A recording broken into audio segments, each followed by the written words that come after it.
70-80% pria usia 45 tahun ke atas pasti mulai mengalami problem ereksi. Oke? Nah, di saat problem ereksi ini, tetapi dalam perjalanan 5-10 tahun ke belakang sebelum usia 45, pasti ada dalam kehidupan dia mengalami problem ereksi walaupun tidak terus-menerus. Nah, yang sering diabaikan oleh para pria adalah seperti ini. Ya, akhirnya begitu usia 45 ke atas, begitu muncul problem ereksi, nah, akhirnya berkonsultasi atau datang kepada profesional dokter. Tapi sebetulnya 5-10 tahun ke depan, ke belakang itu sudah mulai muncul Kang Cecep. Itu yang pertama. Ya, cara kita untuk mendeteksi. Lalu cara kedua bagaimana untuk mendeteksi? Ya kita lakukan medical check up Kang Cecep, itu pasti. Ya. Dan yang ketiga adalah kebugaran. Kebugaran tubuhnya mungkin agak berkurang. Itu Kang Cecep. Ya. Artinya di usia produktif itu kita harus bisa mendeteksi dini ya dok ya? Ya, betul.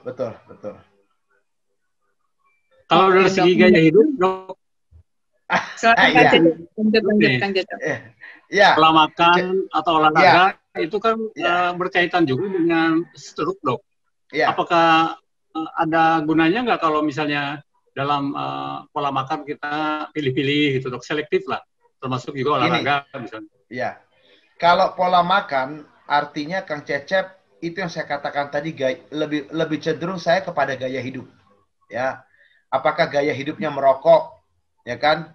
Apakah gaya hidupnya dia seorang peminum alkohol, atau gaya hidupnya dia memiliki yang namanya gaya hidup kurang istirahat, ya, atau cemas, stres yang tidak terkontrol. Lalu yang paling berikut adalah pola makan, ya, karbohidrat yang terlalu banyak atau yang namanya lemak yang terlalu banyak. Itu Kang Cecep, itu yang saya katakan bisa ya mempengaruhi pembuluh darahnya bermasalah atau tidak. Ya. Mbak Fia mau tanya apa ini? Oh enggak, tadi baca ada artikel dok dari Stroke Association. Ya. Jadi dari 57% orang yang selamat dari stroke mengalami perubahan dalam kehidupan seks mereka. Alasannya satu, mereka takut berhubungan seksual karena dapat menyebabkan serangan stroke lainnya. Nah, gimana itu dok? Ya, itu yang saya katakan tadi Mbak Fia.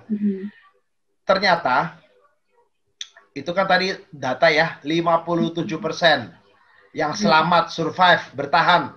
Ya, artinya kualitas hidupnya walaupun tidak sama 100%, tetapi intinya adalah masih mereka bertahan dengan kualitas hidup.